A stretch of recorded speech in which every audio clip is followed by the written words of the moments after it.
أفلا يتدبرون القرآن ولو كان من عند غير الله لوجدوا فيه اختلافا كثيرا. Diberi kemampuan untuk mengikuti sunnahnya. Salawat serta salam semoga senantiasa dicurahkan kepadanya, kepada Rasulullah SAW, keluarganya dan para sahabat.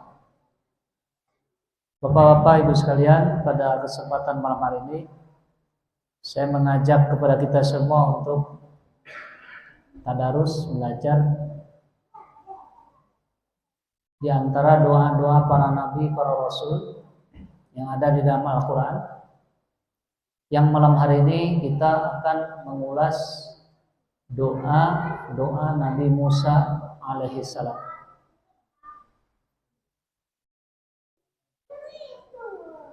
Ada satu kitab yang bisa kita baca sebagai rujukan, namanya Da'awatul Anbiya, doa-doa para nabi, yang ada di dalam Al-Quran.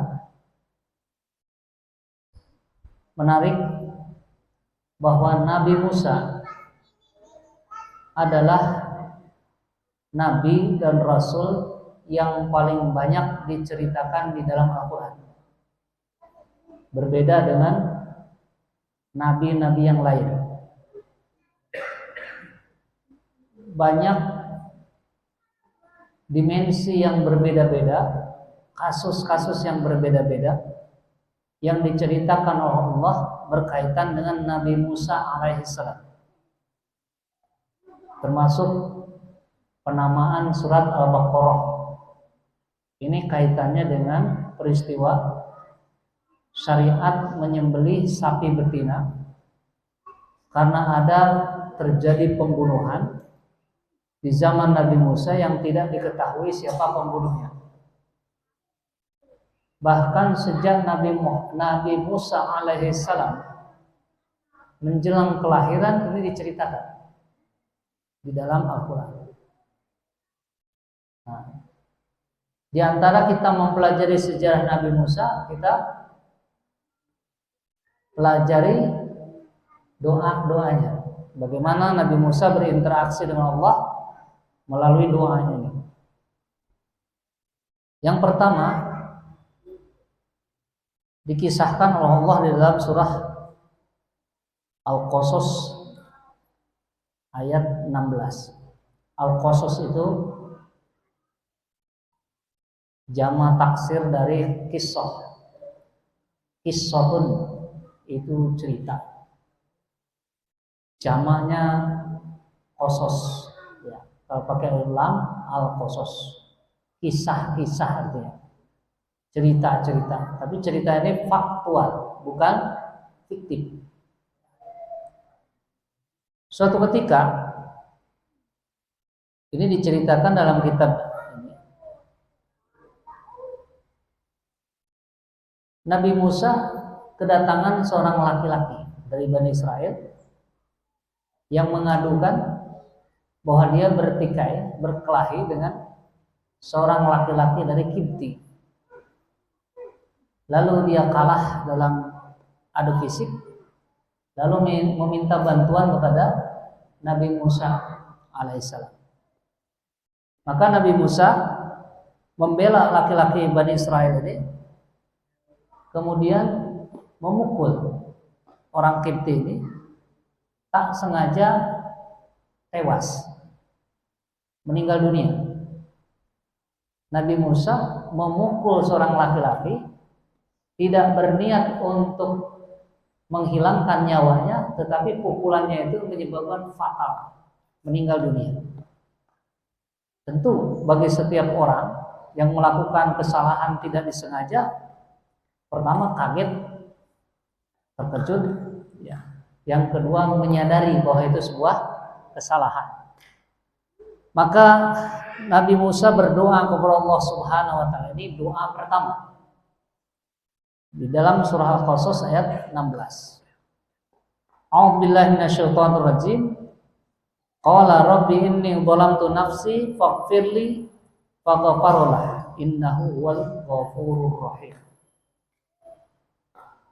Qala Nabi Musa berdoa, Rabbi ya Allah, inni dhalamtu nafsi, sesungguhnya saya telah menganiaya diri sendiri. Sesungguhnya saya telah melakukan dosa, yaitu dengan membunuh tanpa disengaja seorang laki-laki dari Kipti. Faghfirli, maka ampunilah dosa saya. Faghfaralah, maka Allah langsung mengampuninya. Nah, Bapak sekalian, faidahnya kepada kita, ini menurut para ulama, faidahnya satu kesalahan tetap bernilai salah sekalipun pelakunya tidak sengaja. Membunuh orang terlepas sengaja atau tidak sengaja tetap dosa. Jangan katakan, wah itu kan tidak sengaja. Lalu tidak ada rasa penyesalan, tidak ada rasa ingin meminta maaf kepada Allah. Nabi Musa mengajarkan kepada kita, ya, Rabbi inni dhalamtu nafsi faghfirli, meminta ampun kepada Allah atas kesalahan yang tidak disengaja, ya, yang tidak disengaja. Ini harus menjadi sikap seorang mukmin, apalagi kalau disengaja. Sudah disengaja tidak mau minta ampun, itu kelewatan. Seorang mukmin ini tidak disengaja melakukan kesalahan, minta ampun. Nah, ini doa ini dibaca sesaat setelah melakukan kesalahan, maka Allah pun langsung merespon. Faghfaralah. Kalimat fa ini adalah kalimat jawaban langsung. Ya, jawaban langsung tanpa jeda yang panjang. Jadi kalau ijab itu langsung kabul. Ya. Tidak menggunakan kalimat summa. Kalau summa ini membutuhkan waktu yang panjang. Faghfaralah, karena lakukan kesalahan tidak sengaja langsung minta maaf, maka Allah ini langsung memaafkan. Nah, makanya kalau punya kesalahan itu jangan ditunda-tunda. Nantilah lebaran. Ya. Kata Allah tuh, nanti diampuninya lebaran yang akan datang. Ya. Lebaran yang akan datang ini umur belum tentu sampai. Itu ya. Ini biasakan. Jadi tidak mudah, Pak. Kalau kita punya prinsip pola pikir yang tertutup, kesalahan di depan mata, hati masih mengingkari. Orang yang susah dikoreksi orang itu paling susah minta maaf, Pak. Kita harus berlindung kepada Allah. Makanya Rasulullah kalau dakwah, khutbah itu sering membaca wa na'udzubillahi min syururi anfusina. Ketahuilah bahwa di diri kita ini banyak keburukan. Banyak keburukan. Di antara keburukan itu kita sering mengingkari kesalahan padahal kita sudah tahu. Di antaranya adalah mental yang tidak suka dikoreksi orang. Kalau tidak suka dikoreksi orang, lalu dia bisa ngoreksi diri dari mana? Pengen tahu kesalahan kita, kekurangan kita, berapa banyak orang bercermin di kaca. Pengen tahu saya ini seperti apa? Ngaca. Gitu ya? Nah, jadi cermin itu adalah saudara kita. Kata Rasulullah, al-mu'minu mir'atu akhihi mu'min. Mir'ah itu kan cermin, Pak. Seorang mukmin itu adalah cermin bagi mukmin yang lain. Kalau kita pengen tahu siapa saya, ya tanya saudara kita. Kalau pengen tahu penampilan kita sudah prima atau ngaca. Nah, ini makanya saya sampaikan ini tidak mudah mengakui ini kesalahan, tidak mudah, Pak. Kita harus open minded, terbuka pikiran kita. Siap dikoreksi. Kalau perlu tanya. Apa masalah saya ini? Kalau orang menceritakan kekurangan-kekurangan, kesalahan-kesalahan kita, bersyukurlah. Karena orang masih memperhatikan. Itulah yang ditangisi oleh Umar bin Khattab ketika dia menjadi khalifah. Takut kalau orang takut mengoreksi kesalahan Umar bin Khattab. Ini hebat Pak orang. Hebat. Itu ya. Faghfarallah, maka Allah mengampuni. Ampunan Allah itu datang karena dua sifat. Innahu huwal ghafurur rahim. Ampunan Allah ini datang karena pertama sifat Allah Maha Pengampun, yang kedua Allah sifat penyayang. Allah tidak menggunakan kalimat Ghafurur Rahman, tapi Ghafurur Rahim. Ini beda mana? Kenapa? Rahman itu, Pak, kasih sayang Allah yang hanya diberikan kepada seluruh makhluk di dunia. Kepada seluruh makhluk di dunia, Rahman. Orang mukmin dapat, orang kafir dapat. Ampunan itu hanya diberikan kepada orang mukmin. Rahim. Bahkan ada yang menyebutkan Ar-Rahim ini nanti diberikannya di akhirat. Maka kita jangan terlalu pede. Saya sudah minta ampun kepada Allah, yakin sudah diampuni. Kepedean itu. Tunggu aja di akhirat nanti. Belum tentu 1000 kali kita minta maaf itu sudah diampuni Allah, belum tentu. Makanya jangan hanya karena melakukan kesalahan lalu minta ampun kita berusaha untuk lari dari tanggung jawab. Karena di dalam Islam ada kesalahan-kesalahan fatal yang tidak hilang dosanya hanya dengan minta ampun. Ada yang harus tegakkan hukum. Contoh Pak, mencuri, profesi mencuri. Bukan mencuri karena kepepet, profesi mencuri. Sebelum dipotong tangan tidak hilang dosanya, sekalipun dia minta ampun. Berzina, sebelum dicambuk, sebelum dijilid atau sebelum dirajam tidak hilang. Ini pernah terjadi di zaman Rasulullah. Seorang wanita dengan sadar datang kepada Rasulullah, ya Rasulullah, saya sudah berzina. Datang, lalu minta ditegakkan hukum Islam supaya hilang dosanya. Dalam keadaan hamil, kata Rasul, baliklah. Nanti kalau sudah melahirkan, datang lagi. Datang lagi melahirkan. Ya Rasulullah, saya berzina dan saya sudah melahirkan.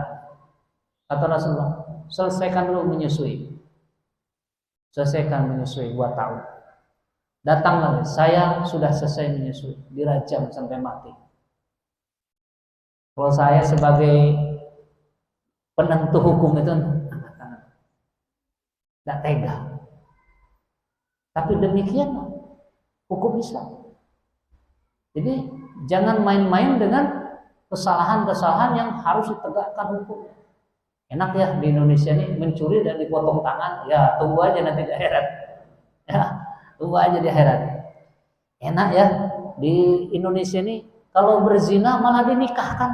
Nah, tunggu aja nanti di akhirat. Tidak ada cambuk, tidak ada rajam. Ya, ini permasalahannya. Ini sikap gentle seorang Musa alaihissalam. Kemudian, sekalian, karena takut Nabi Musa ini atas ancaman terhadap dirinya, karena ada terdengar, tersiar balas dendam. Nabi Musa ini dicari, mau dihabisi karena menghilangkan nyawa laki-laki dari Kipti. Maka Nabi Musa ngendap-ngendap melarikan diri dari Mesir. Dalam keadaan malam, tidak bawa apa-apa, tidak beralas kaki. Ya, dalam keadaan takut, tergesa-gesa dia meninggalkan Mesir. Tidak tahu dia mau pergi kemana. Dalam keadaan takut. Maka Nabi Musa alaihi salam berdoa kepada Allah Subhanahu wa taala. Di surah Al-Qasas ayat 21. sampai 22. A'udzubillahi minasyaitonir rajim. Fa kharaja minha khaifan yatarqab. Keluarlah Nabi Musa dalam keadaan takut, khawatir atas keselamatannya, tergesa-gesa. Qala rabbi najjini minal qaumidz zalimin. Ya Allah, selamatkan saya dari ancaman orang-orang zalim. Tadi Nabi Musa sudah ngaku dirinya melakukan kezaliman, kesalahan. Ini menyebut orang yang mau ngejar Nabi Musa ini orang zalim. Zalim pertama maksudnya pelaku syirik, bukan pelaku tauhid. Pelaku syirik itu duduk manis aja gini, tidak melakukan apa-apa sudah zalim, Pak. Hati-hati. Saya kan cuma buka praktek perdukunan, kan tidak merugikan orang, itu zalim. Inna syirka la dzulmun adzim. Syirik itu adalah kezaliman yang sangat besar. Duduk manis saja sudah zalim, syirik. Yang kedua, membalas kesalahan dengan kesalahan lagi, itu sebuah kezaliman. Orang yang sudah merencanakan perbuatan zalim itu sebuah kezaliman. Jadi Nabi Musa bukan mengkambing hitamkan atau lempar batu sembunyi tangan, dia melakukan kesalahan ngaku. Tapi ketika orang mau balik menganiaya, mereka juga zalim. Dia tidak sengaja, orang sengaja. Nah, disinilah kita jangan suka main hakim sendiri. Main hakim sendiri itu juga bisa termasuk ke dalam unsur-unsur kezaliman. Selamatkan saya dari kaum-kaum yang zalim. Ini doa Nabi Musa. Ya, yang kedua. Selalu orang beriman ini kalau ketemu masalah langsung ngadunya kepada Allah. Ngadunya kepada Allah. Jangan sampai kita terlalu pede terhadap kemampuan kita lalu seolah-olah Allah itu tidak punya peran apa-apa. Orang beriman ini selalu ngadunya kepada Allah. Diselimuti ketakutannya, ngadunya kepada Allah. Kemudian dia lari. Dalam satu riwayat melarikan diri, tidak pakai kendaraan, tidak beralas kaki. 7 hari 7 malam. Nabi Musa. 7 hari 7 malam tidak tahu arah kemana. Yang dibawanya, yang dimakannya selama 7 hari 7 malam itu hanya daun-daun yang ada, yang ditemui di jalan. Tidak ada pohon duren, lalu nunggu buah duren jatuh dulu, gitu kan?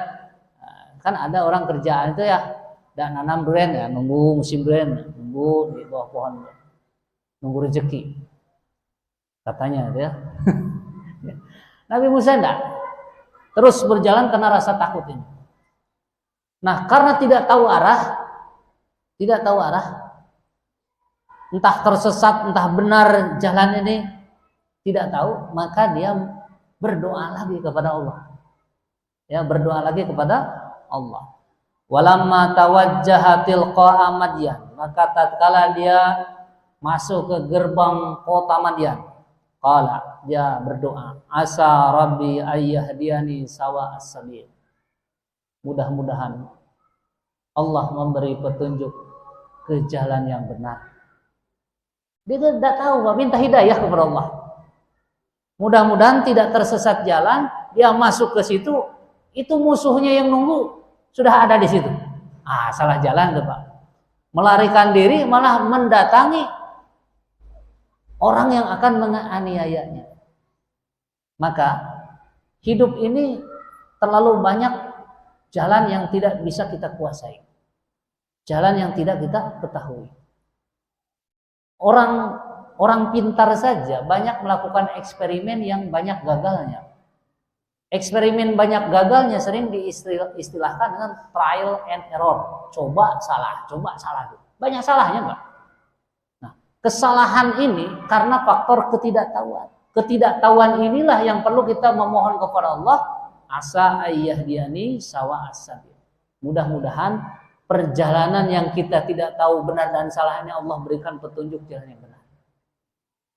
Ini prinsip seorang mukmin. Boleh kita banyak tidak tahu, tapi ketidaktahuan kita ini kalau dibimbing dengan hidayah, insya Allah tidak akan melenceng dari jalan yang benar. Ini doa-doa ini hebat semua, hebat semua. Bisa kita baca di antara doa-doa kita. Kemudian sekalian, sampailah di kota Madian dalam keadaan lapar 7 hari. 7 hari 7 malam. Ya, 7 hari 7 malam perjalanan rasa takut. Dalam satu riwayat disebut seolah-olah perut Nabi Musa ini antara kulit dengan tulangnya sudah rapat. Tidak ada isinya, Pak. Tidak ada isinya. Kalau tidak percaya coba aja lah. Tidak makan, tidak minum selama 7 hari 7 malam. Kalau masih hidup, alhamdulillah. Gitu ya. Waduh, luar biasa, Pak. Belum tentu kita tahan. Nah, ketemulah di suatu sumber air, di mana di situ nengok penduduknya sedang ngantri memberi minum hewan ternak. Nah, lihat paling belakang ada 2 orang wanita sedang mengendalikan hewan ternaknya. Lalu ditanya oleh Nabi Musa, apa yang engkau lakukan? Saya tidak bisa memberi minum hewan-hewan ternak saya ini sebelum mereka duluan dan membawa pulang hewan ternaknya. Nah, ditolonglah oleh Nabi Musa dalam keadaan lemes, lapar, Pak, tanpa ujroh, tanpa minta upah. Hebat lagi ini orang. Orang beriman ini bekerja tidak mengharap upah dari manusia. Minta ujrohnya ajrun dari Allah Subhanahu wa taala. Dalam keadaan lapar, Pak. Kalau lapar. Orang kalau sudah lapar itu biasanya pikirannya nakal. Nengok perempuan bawa harta, kesempatan. Mangsa. Itu ya. Biasanya sasaran mangsa kejahatan itu kan perempuan yang lemah. Nabi Musa tidak ada rumus dalam kepalanya, menganiaya perempuan hanya sekedar ingin makan 7 hari 7 malam. Jadi kalau ada orang begitu cepat mengambil keputusan demi perut, demi urusan perut, padahal untuk makan besok masih ada, alangkah zalimnya orang ini. Katanya gara-gara minyak mahal, harga karet turun, kriminalitas tinggi. Inilah akibat krisis ekonomi. Tidak cukup menjadi alasan di hadapan Allah untuk melakukan kejahatan. Nabi Musa 7 hari 7 malam tidak makan, belum melakukan kriminal. Kalau ada orang sudah seperti Nabi Musa melakukan kriminal, wajar. Demi makan udah. Ini enggak, di rumah punya motor, ya, kemudian ATM punya, kerjaan nyolong. Nah, ini masalah. Kemudian setelah menolong 2 orang perempuan ini, Nabi Musa bersender karena faktor kelaparan dan kelelahan di bawah pohon yang teduh. Berteduh sambil merasakan laparnya yang tidak tahan ini, perutnya ini. Dan berdoa kepada Allah Subhanahu wa taala. Ya, jadi laparnya itu bukan ngadu ke 2 orang wanita itu, berdoa kepada Allah. Doanya di dalam surah Al-Qasas ayat 24. Rabbi inni lima anzalta ilayya min khairin faqir.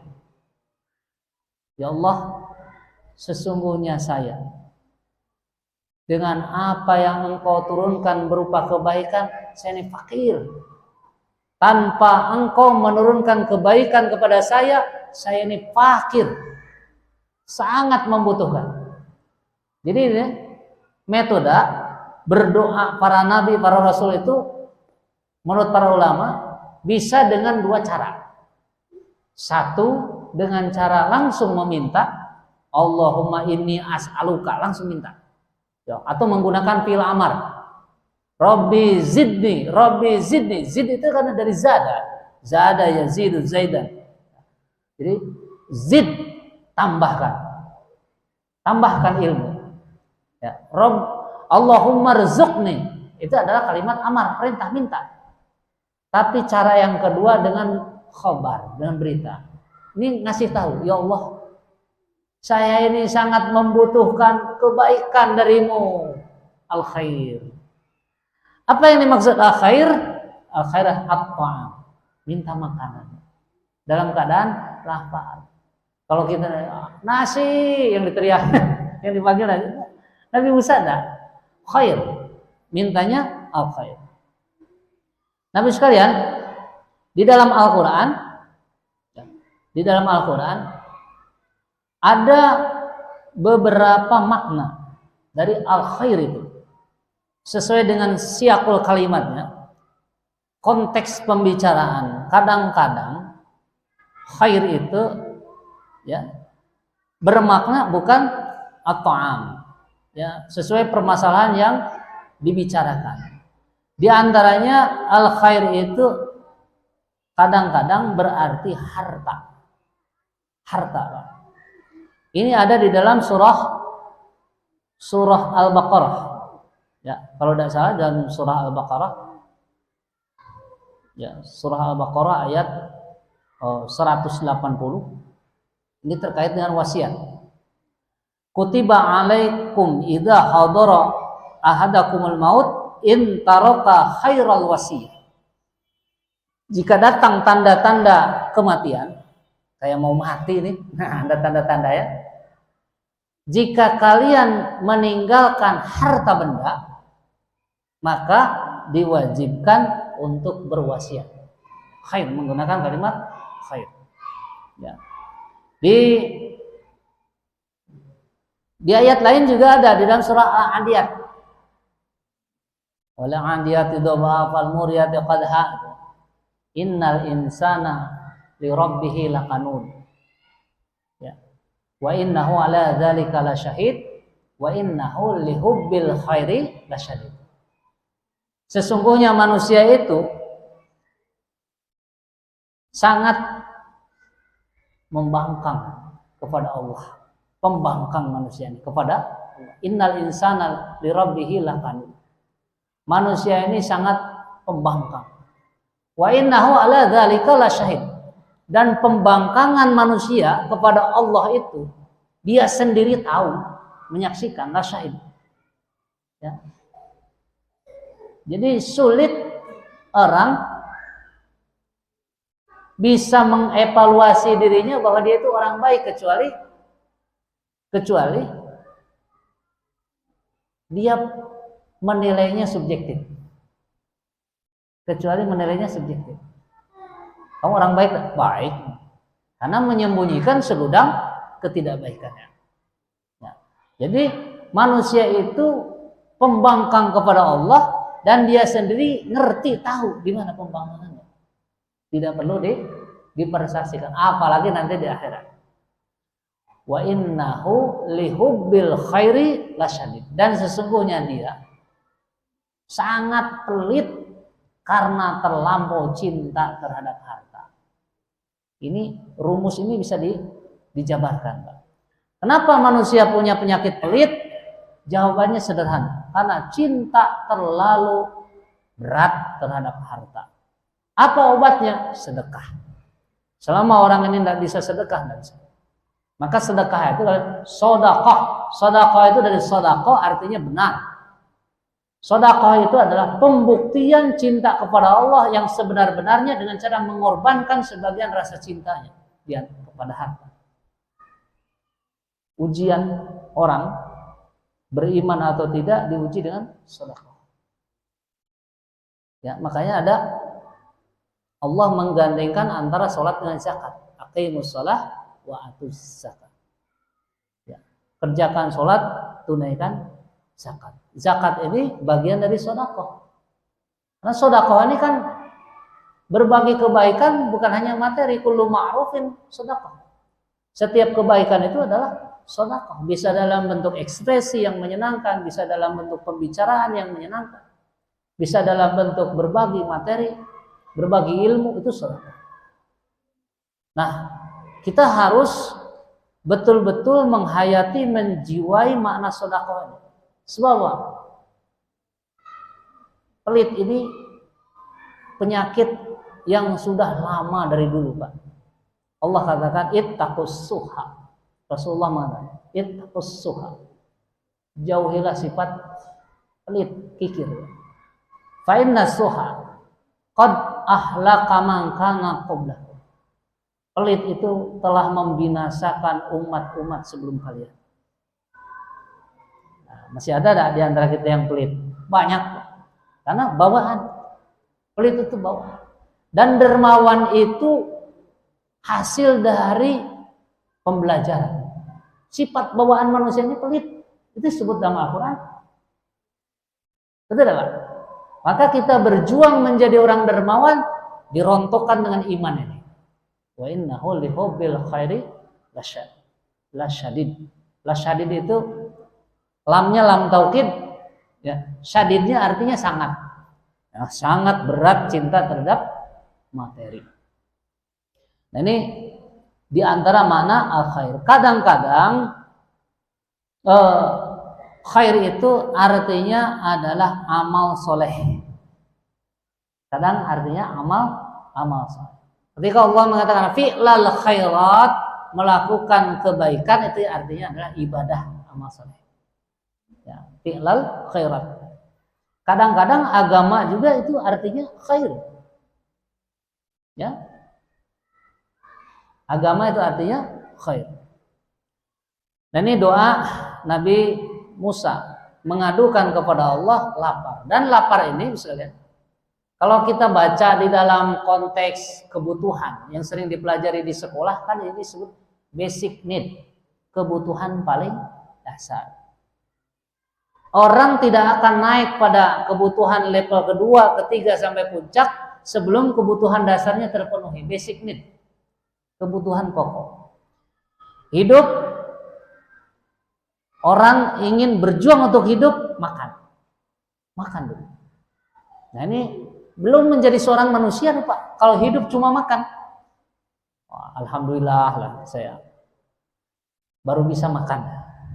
Belum manusia tuh Pak, belum manusia. Kalau cuma makan itu belum manusia. Loh, ayam juga makan, kerbau juga makan. Jadi jangan bangga bisa makan. Allah itu berikan rezeki. Wa ma min dabatin illa Allahi rizquha. Rezeki makan itu semua dikasih. Gitu ya, semua dikasih. Bahkan Pak, makhluk monosel yang satu sel makan kan. Ya. Nanti ini akan menjadi pondasi, sumber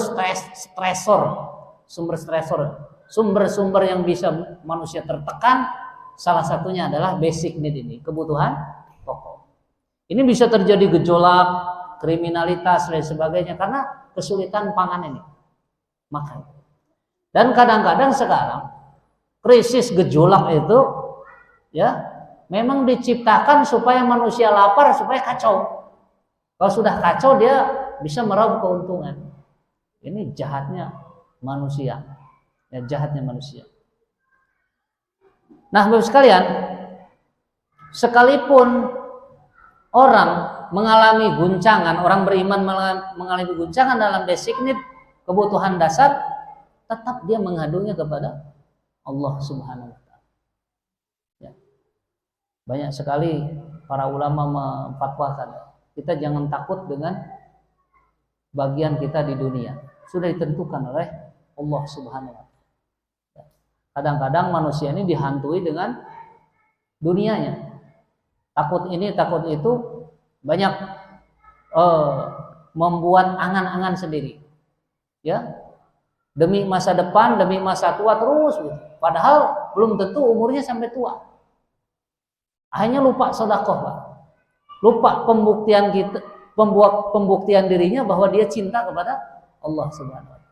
Nanti saya kalau sudah pekerjaan kelar, insya Allah saya rajin ibadah. Nah, ini angan-angan dunia Pak, hati-hati. Nanti kalau proyek ini sudah selesai, saya mau sedekah. Angan-angan dunia. Jadi rumus-rumus pikiran manusia itu sudah dipetakan oleh Allah di dalam Al-Quran. Ya, makanya seseorang kalau ingin berbuat baik, jangan dihantui oleh angan-angan dunia. Ya, sebab inilah yang akan menyebabkan seorang menunda untuk melakukan fi'lal khairat tadi. Ya, melakukan perbuatan baik. Kalau tidak sekarang, kapan lagi? Belum tentu kesempatan datang yang kedua kali. Nah, ini makna al-khair yang perlu kita cermati, yang selalu diminta oleh Nabi Musa kepada Allah Subhanahu wa taala di saat krisis ekonomi. Kalau bahasa ada krisis ekonomi. Nanti orang kalau sudah terpenuhi basic need-nya, ternyata hidup ini tidak cukup makan. Nah, ada lagi nanti kebutuhan-kebutuhannya. Dan puncak seseorang memenuhi kebutuhan itu sering disampaikan menggunakan teori kebutuhan, ya, dari Abraham Maslow, sekalipun bukan seorang Muslim, itu aktualisasi diri. Pengen ada pengakuan. Saya ini bisa gini loh, saya ini bisa gini, bisa berkreasi. Nah, aktualisasi diri. Kalau ada orang ingin mengaktualisasikan diri, sebenarnya basic need-nya bermasalah, itu orang lompat ke atas, tidak nginjak tangga. Saya sekalipun orang datang berkali-kali umpamanya meminta untuk nyalonkan jadi presiden, pasti ditolak. Basic need-nya aja bermasalah. Kira-kira kan gitu. Jabatan-jabatan itu bukan jabatan karir, Pak. Jabatan aktualisasi diri. Kalau kita salah ngambil langkah, itu bisa rontok sampai bawah. Ya, bisa rontok sampai bawah.